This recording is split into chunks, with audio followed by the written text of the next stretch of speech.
Assalamualaikum warahmatullahi wabarakatuh. Waalaikumsalam warahmatullahi wabarakatuh. Alhamdulillah. Alhamdulillahi rabbil alamin. Wassalatu wassalamu ala asrofil anbiya'i wal mursalin. Sayyidina wa maulana Muhammadin wa ala alihi wa sahbihi ajma'in. Ketemu lagi dengan Mr. TM dengan uraian-uraian ilmiah tinggi tentang metodologi, metafisika, tasawuf, eksakta ilmiah. Bertempat di Kampus Taklim Ma'rifat Bandung Geger Kalong. Judul yang kita angkat kali ini adalah walaupun jin dan manusia diciptakan untuk berabdi dan menyembah Allah, tapi menyembah Allah itu memakai rukun dan syarat. Pernah dengar nggak ada kalimat di mana misalnya 17-an? Pertandingan ini perlombaan untuk umum ya, tetapi syarat dan ketentuan berlaku, betul nggak? Pendaftaran akabri itu untuk umum atau untuk khusus? Umum. Tapi ada rukun dan syaratnya, jelas ya. Nah, misalkan apa? Semua untuk umum ya, tapi ada syarat rukunnya, jelas ya. Jadi untuk orang umum harus tahu diri ya. Kalau kau ikut di ini ya, di pertandingan ini atau di masuk ini harus melewati rukun syaratnya dulu, ya kan? Contohnya pembukaan akabri itu untuk umum atau untuk anak-anak jenderal? Enggak toh? Untuk umum ya. Tapi ada syarat dan ketentuan berlaku. Garansi itu untuk umum atau untuk khusus? Umum. Tapi syarat dan ketentuan berlaku itu enggak? Kemudian ada door prize, ada undian ini itu. Untuk umum atau khusus? Umum. Tapi syarat dan ketentuan berlaku. Bedakan ya. Jelas? Nah, ibadah itu untuk apa? Untuk umum atau khusus? Umum. Wa ma khalaqtul jinna wal insa illa liya'budun. Betul enggak? Tapi syarat dan ketentuan berlaku. Ternyata yang mendapatkan perintah ibadah hanya yang beriman. Berarti syarat rukunnya orang beribadah harus orang-orang beriman. Nah, pertanyaannya apa itu iman? Itu loh yang ngeri nih. Jadi iman itu sekarang ini dianggap orang itu iman dia, keyakinan, kepercayaan itu, ya enggak? Ya. Padahal di zaman Nabi ya, Rasulullah, seorang Badui menghadap, ya Rasulullah Muhammad, saksikanlah aku beriman kepadamu. Apa jawab Nabi? Belum. Kau belum beriman, kau masih berserah diri, iman belum masuk dalam dirimu. Pertanyaannya, apakah orang itu yakin sama Nabi? Yakin. Jarak dekat sama Nabi? Face to face, mata ketemu mata? Kurang apa coba? Lah kalau kau yakin sama Nabi, Nabi yang kata orang, itu enggak? Ini Nabi ketemu beneran, itu enggak? Kau Nabi kan kenal dari mana Nabi? Dari kitab, dari buku, itu enggak? Kau pernah face to face dengan Nabi? Kau pernah jarak dekat dengan Nabi? Orang Badui tadi ya, melihat belegere langsung, ngobrol langsung ya, face to face, dalam keadaan yakin dan percaya. Belum. Kau belum beriman. Kau masih berserah diri dan iman belum masuk dalam dirimu. Nah sekarang orang-orang sekarang gayanya tuh apa? Meyakini Nabi dan sebagainya, ya. Nah, apalagi yang ini lebih badui lagi daripada zaman dulu enggak? Nah, di mana-mana orang kan seolah mengagungkan Rasulullah. Ya Rasulullah, sallu alaihi dan sebagainya. Toh? Gayanya sok-sok kenal. Kenal dari mana? Dari buku. Dari kata orang. Pernah kau ketemu? Enggak. Kan kata orang. Dari buku. Kau yakin? Iya, yakin karena cerita. Pernah kau lihat? Enggak. Kira-kira tinggian mana? Baduy tadi sama orang-orang zaman ini. Tinggian Baduy lah keyakinannya. Lebih konkret. Nyata nggak hubungan dengan Nabi waktu itu? Nah sekarang mereka yang di zaman sekarang, nyata apa enggak? Khayalita, gitu ya. Nah, tetapi inilah yang paling penting. Iman belum masuk dalam dirimu. Dulu zaman Nabi iman dimasukkan toh berarti kan? Zaman sekarang kenapa iman diyakini? Ya? Padahal lihat nih, bunyi di Asy-Syura 52. Dan sebelum ini kau tidaklah mengerti apa itu iman, apa itu kitab. Demikian ini keduanya ini yaitu iman dan kitab itu kami jadikan nur. Jelas toh?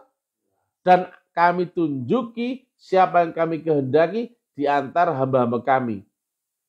Iman dan kitab Quran itu dijadikan nur dan dimasukkan bagi yang dipilih dikehendaki di antara hamba-hamba kami. Yang sebelum dimasukkan itu, kau nggak ngerti iman, kau nggak ngerti kitab Quran. Jelas? Asy-Syura 52 ya. Cuman ini kalau kau pakai otak sedikit saja ya. Karena apa?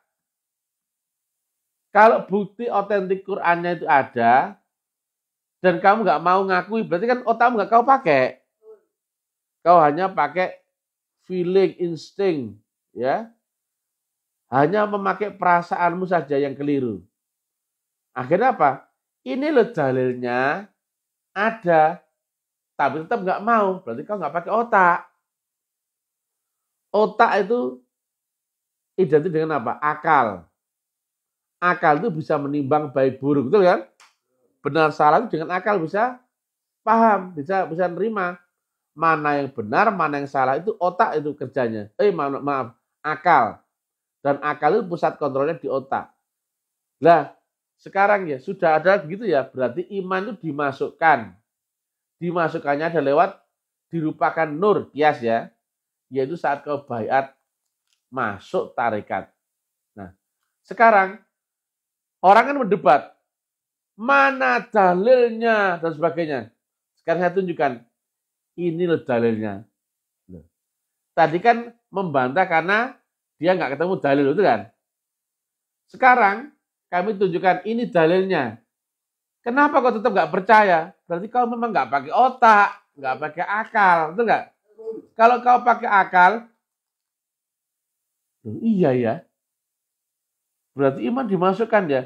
Dan silakan baca di seluruh Quran ya. Iman itu letaknya di balik dadamu, bukan di otakmu, betul nggak? Ayo. Kalau akal memang di otak ya.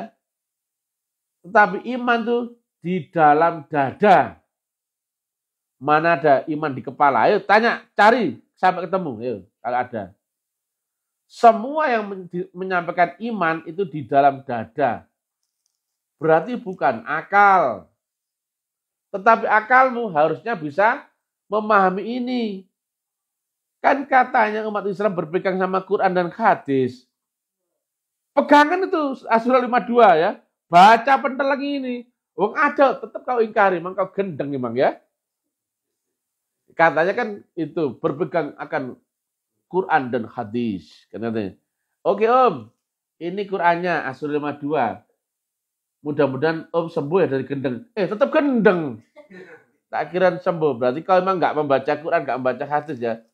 Kau membaca sesuai dengan nalar nafsumu sendiri. Kalau cocok kamu mau, kalau nggak cocok nolak, betul kan? Berarti Quran kau kesampingkan, betul nggak? Quran aja kau filter dengan cocok nggakmu kok. Harusnya Quran itu semua firman itu ya kau tak das kepala benar semuanya. Maka aku harus mengikuti ini, mengikuti firman. Jangan firman kau cocokkan akalmu, berarti kau anggap firman itu lebih rendah daripada akalmu. Woblok kau itu. Kau kuliah ya, S1, S2, S3, ataupun di pesantren, masa menjadi orang-orang goblok tolong seperti itu, enggak? Dipakai sedikit ya. Mr. TM ini selalu menerang dengan dalil akal ya. Dan juga ada dalil Quran dan hadisnya. Akalnya saja gamblang. Dalilnya juga ada. Makanya kau nggak bisa bantah. Masalahnya otakmu saja yang keliru. Ya, banyak terisi sampah gitu kan. Nah, kembali lagi ya. Jadi bedakan yang antara umum dan khusus. Pertandingan bola voli ini untuk umum, tapi ada syarat rukunnya, betul nggak? Ada pendaftarannya 75.000, betul nggak? Harus memakai kostum warna dress code merah putih, misalkan waktu 17-an, betul nggak? Kemudian umurnya sekian, betul kan? Kemudian timnya itu adalah tim inti 6 dan cadangan 2, iya kan? Nah, itu syarat rukunnya. Tapi itu pertanyaan untuk umum nggak? Umum. Tapi ada syarat rukunnya itu nggak? Wa ma khalaqtul jinna wal insa illa liya'budun. Umum apa khusus? Umum. Dan tidaklah aku ciptakan jin dan manusia semuanya. Jin kecil, jin gede. Manusia kecil, manusia gede. Manusia hitam sama putih. Semua disebut ya sama ya? Sama. Untuk umum ya. Wa ma khalaqtul jinna wal insa illa liya'budun. Tapi untuk bisa menyembah beribadah ada rukun dan syarat. Kan sama kayak tadi. Pertandingan ini untuk umum. Betul nggak? Tapi ada rukun syaratnya. Gitu kan repot. Berarti apa? Kau harus cari dulu rukun dan syaratnya. Dan betul nggak Islam ada rukun syaratnya? Dan betul nggak iman ada rukun syaratnya? Gak ngawur. Nah, kira-kira ya, kamu mau ikut turnamen bola voli tadi, nggak memenuhi rukun syarat, bisa lolos ikut pertandingan. Kau yang ngaku Islam atau iman, nggak memenuhi rukun syarat, diakui nggak iman Islammu? Loh, pahamlah itu loh, gamblang, blok. Ya, aduh. Jadi syarat orang beribadah dan menyembah adalah orang beriman. Iman bukan thinking. Baca surah 52. Kau itu wajib dibaiat, ditanamkan nur Allah, kenal dengan Rasul zaman ini. Ada wasilah dibaiat Rasul, tahu caranya, tahu jalannya, lewati prosesnya. Itu sangat dasar, guys. Masak saja loh, masak. Pakai metodologi. Ngomong ya pakai metodologi. Minum pakai metodologi. Masa menyembah beribadah nggak pakai metodologi? Ini saja gampang loh. Tapi pakai metodologi itu enggak? Aku dan kau ngomong juga pakai metodologi. Apalagi kau berhubungan dengan Allah ya. Kau di dunia dan Allah di Malik Yaumiddin. Enggak pakai metodologi. Waduh. Kau ngomong sama orang lain jarak 3 kilo. Wajib pakai metodologi kan? 3 kilo aja harus pakai metodologi. Apalagi jaraknya melewati 7 lapis langit dimensional dan beda frekuensi, beda dimensi. Hanya masalah keyakinan dan itu dianggap iman. Aku pokoknya yakin. Mudah-mudahan suratku diterima. Dianggaplah itu iman. Allahu Akbar. Ya nggak sampai lah. Kau nggak melewati rukun dan syaratnya. Waduh. Sebarkan mana-mana. Ini Islam lagi tolol-tololnya, lagi lucu-lucunya, goblok-gobloknya ini ya. Syahadat jelas-jelas dia bersaksi. Kok berubah menjadi mengucapkan dari mana coba? Parah ya. Parah sekali ya. Dan ini ulamanya gak ngerti, geblek semua, goblok-goblok semua. Saya geber pun gak ada yang bisa menjelaskan apa yang kau saksikan dalam syahadatmu. Katanya bersaksi, betul gak? Nah, masalahnya kau cuma mengucapkan. Saya tanya begitu gak akan ngerti. Ya. Kalau kau bersaksi ini bel ya. Saya tanya, apa yang kau saksikan? Bel. Bentuknya apa? Loh, gampang toh. Oh, bentuknya bulat setengah lingkaran, warnanya stainless, nggak terlalu besar dan sebagainya, betul kan? Itu gamblang. Jawabnya tuh gamblang. Kalau kau bersaksi ditanya apa yang kau saksikan, gamblang. Tapi kalau kau ngakunya bersaksi tapi nggak ada yang kau saksikan, ditanya marah kamu itu, betul nggak? Apa yang kau saksikan dalam syahadatmu? Bingung. Apa yang kau ingat dalam sholatmu? Bingung gitu. Lo gitu kok mengaku Islam? Aduh. Sampah itu ya, manusia-manusia sampah itu. Mereka bukan Islam loh ya. Mereka kafir. Orang-orang bejat, rusak. Cuman memakai bendera Islam, mengaku-ngaku Islam. Islam nggak seperti itu. Islam itu melewati rukun syarat, betul nggak? Ada nggak rukun Islamnya? Loh, jelas ada kok. Berarti Islam ada rukun syaratnya. Iman juga ada rukun syaratnya, betul nggak? Ada nggak rukun imannya? Aduh. Pertandingan bola voli, ada nggak rukun syaratnya? Nah kalau nggak lewati rukun syarat, bisa nggak pertandingan bola voli? Gamblang toh. Islam mengalami kemunduran fatal ya. Itu bukan Islam ya, itu agama ardi, agama thinking dogma, itu goblok-goblok itu nggak punya Tuhan itu kafir semua itu ya.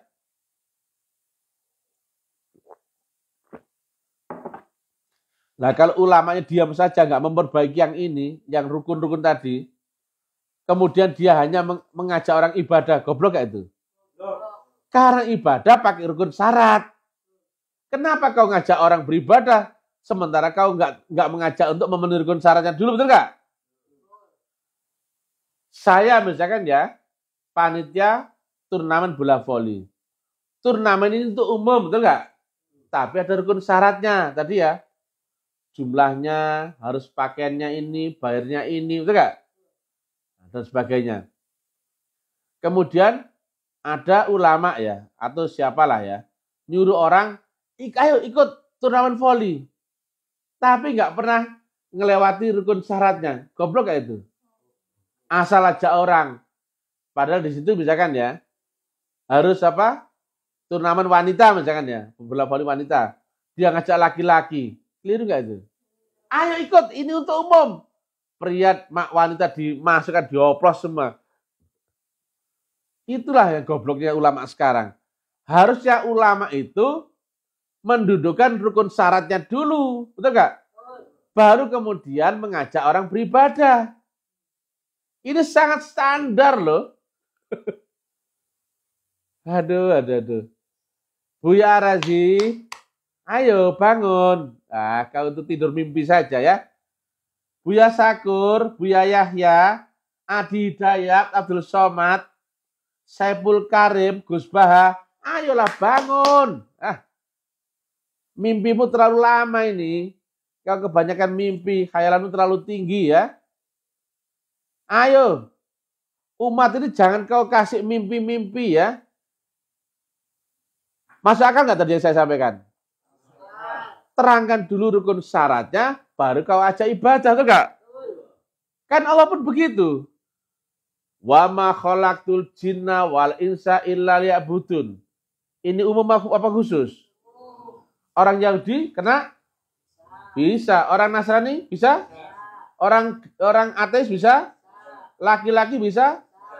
Wanita bisa? Remaja bisa? Dewasa orang tua bisa?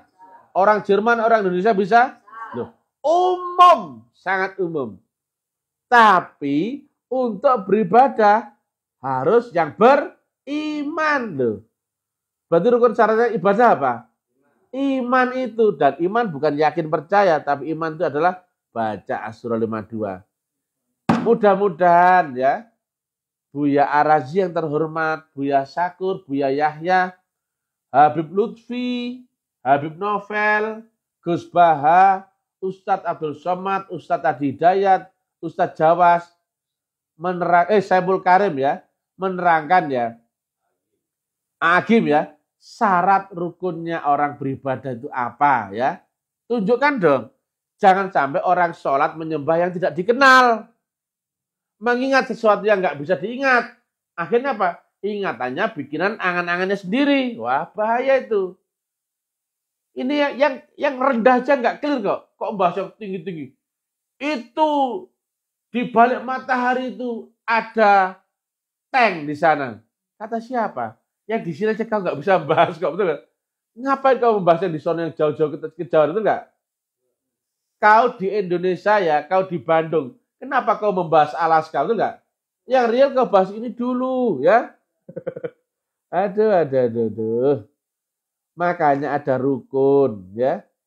Itu agama nggak asal-asalan keyakinan, bukan orang-orang iseng yang begini itu, aduh ya. Makanya ingat ya, zalikal kitabu la raiba fihi hudalil muttaqin. Kitab itu terang benderang ya. Dan kenapa ada kitabnya? Kenapa beli sesuatu ada manual booknya, betul nggak? Saya tanya. Berarti kalau kau beli kulkas, ada nggak manual booknya? Nah, berarti untuk kulkas jenis itu, seri itu, semuanya cara praktek operasionalnya sama. Betul? Bukan kira-kira keyakinan. Betul nggak? Tekan tombol start. Betul nggak? Atur ininya. Ya, ini jenis cuciannya apa ini? Berapa waktunya? Situ ada semua toh? Listriknya berapa watt? Sebagainya. Betul nggak? Cara buka ininya, langsung airnya otomatis apa enggak? Cara naruh sabun, cara naruh pewangi itu enggak? Untuk kulkas jenis yang sama, seri yang sama, semua enggak manual booknya? Kenapakah itulah yang dibikin? Kenapa? Ada mushaf Quran, goblok. Bukan interpretasi. Wah. Ada rasulnya, ada kitabnya, berarti ini metodologi, bukan interpretasi. Kau nggak ngerti kok masalah interpretasi sama metodologi. Jauh dari standar ilmiah, jauh ya. Bodoh keterlaluan ya. Jelas gak ini? Kenapa kok ada kitabnya? Adalah polanya sama. Syarat rukunnya sama, jalannya sama, prosesnya sama. Makanya ada kitab. Dan kan ada contohnya Rasul Muhammad, betul nggak? Maka harusnya polamu sama nggak dengan Rasul Muhammad? Jalannya sama nggak? Prosesnya sama nggak? Kenapa? Itulah sebabnya kau disuruh membaca kitab Qadim. Jangan Nabi Muhammad menyampaikan kitab Qadim, kau membaca kitab novel. Kau ya, beli kulkas, dapat manual booknya, kulkas itu. Jangan kau pakai manual booknya HP. Wah, gak nyambung, betul gak? Maka yang namanya ilmiah, makanya betul gak Nabi sampaikan, Islam itu ilmiah. Ilmiah itu apa sih? Bisa dipertanggungjawabkan secara akal nalar, ilmu pengetahuan, ilmu pasti, seluruh sudut pandang, existing zaman, dan hukum sunatullah alam semesta. Dan kalau begitu, bisa dianalisa dan runut. Tuhan itu bukan tukang sulap, asal cocok celing, asal tetap celing. Dia di atas hukum, betul nggak?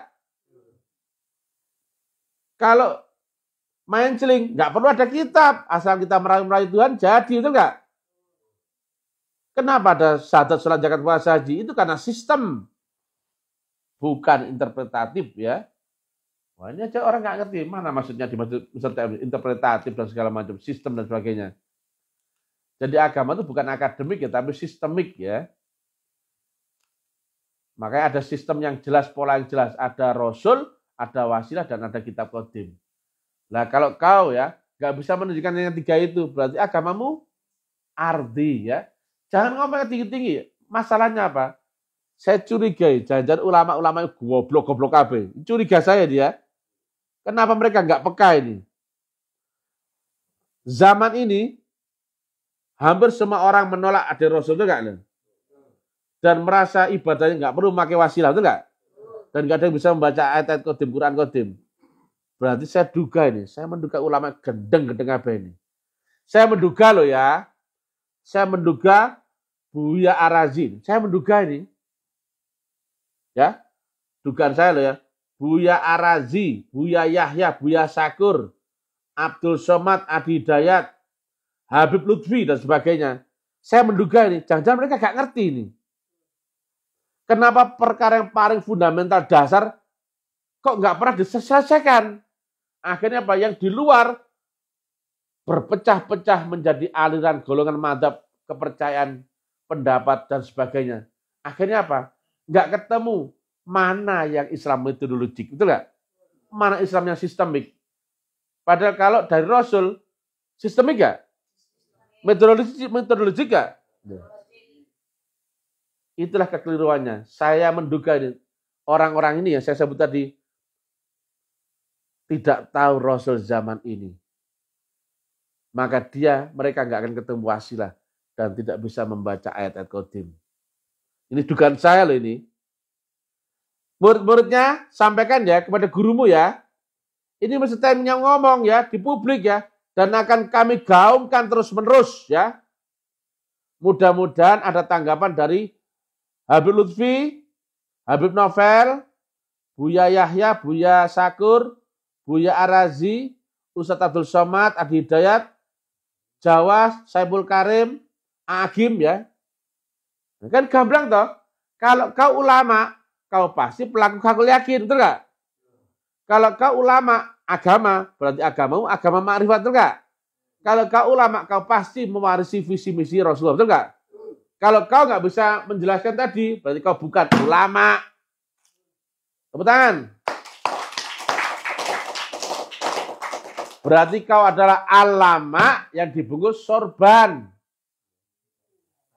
Ya.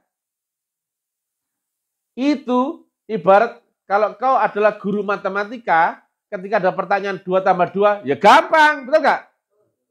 Kalau kau seorang ulama dan ditanya apa yang kau saksikan dalam syahadat itu perkara paling gampang dan dasar, betul nggak? Harusnya kau bisa jawab auto. Apa yang kau saksikan dalam syahadat Allah? Yang mana wujudnya Allah di dunia? Itu loh. Yang mana Rasul zaman ini? Rasul Muhammad zaman ini? Beliau loh. Jelas toh? Lah kalau ada seorang ngaku pakar matematika, ditanya 2 tambah 2 kok bingung? Oh, gendeng, betul nggak? Kalau ada ulama ditanya syahadat kok gak ngerti, berarti wong gendeng. Hati-hati, namamu tak sebut ya. Publik menilai ini ya, hati-hati. Akan kami goreng terus-menerus ya. Ini nalar yang tidak dipakai oleh umat Islam. Dibodohkan luar biasa. Didogma, dicekoki dengan pengetahuan teori yang tidak pernah bisa dibuktikan. Sehingga umat mengalami kemunduran luar biasa. Goblok. Islam rusak tapi nggak ada yang sadar. Agama yang rusak itu adalah dari agama Samawi menjadi agama Ardi. Telah kehilangan mesin sistemnya, yaitu kehilangan Rasul, wasilah, dan kitab qadim. Dan itu berulang-ulang. Dan itu selalu terjadi. Dan itu terjadi di Islam zaman ini. Dan inilah yang Mr. Tem sampaikan. Rasul zaman ini, jalan wasilah dan kitab qadim. Tepuk tangan. Karena nggak mungkin ada hubungan antara manusia dengan Allah jika tidak lewat wasilah. Baca Al-Maidah 35. Tepuk tangan. Dan kau nggak akan ketemu jalan wasilah kalau belum ketemu pembawa wasilahnya. Itu ada di At-Taubah 128. Tepuk tangan. Kau nggak mungkin bisa menyembah Allah beribadah kalau tidak menjadi orang beriman terlebih dahulu. Dan itu diterangkan di Asy-Syura 52. Tepuk tangan. Allah itu mempunyai sifat wujud di antara sifat 20-nya. Maka yang wujud itu adalah ada yang bisa disaksikan. Maka syahadat itu adalah menyaksikan, bukan mengucapkan. Tepuk tangan.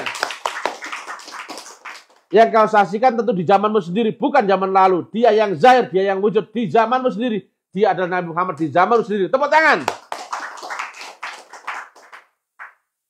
Satu pun nggak ada yang menyentuh pembahasan yang disampaikan oleh Mr. TM yang tajam ini. Tidak ada yang menerangkan cara menembus akhirat, masuk akhirat nggak ada yang tahu. Sholat yang mirat, khusyuk nggak ada yang tahu. Baru mengingat Allah saja nggak ngerti. Bersaksi akan di dalam syahadat nggak ngerti. Ceritanya ma'rifat, cerita agama. Assalamualaikum warahmatullahi wabarakatuh. Tepuk tangan.